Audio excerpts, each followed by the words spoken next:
जय शिवराय मित्रांनो, आताच आपण फेसबुकवरती सखोल माहिती दिलेली आहे।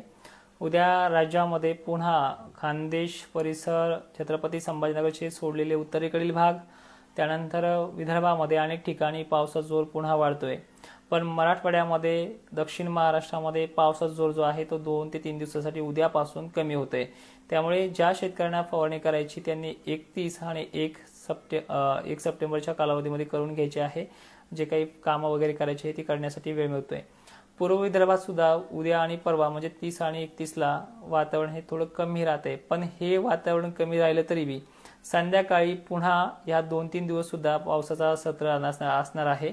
त्यामुळे दिवसा कामे करण्याची संधी मिळेल, पण रात्री किंवा उशिरापर्यंत मध्यरात्री खानदेशसह विदर्भामध्ये अजूनही पावसाचा जोर जो ते वाढणार आहे। उद्या खानदेशमध्ये अनेक ठिकाणी मुसळधार पावसाचा लढा बनणार आहे। सर्वदूर नाहीये, पण बऱ्याच ठिकाणी आहे।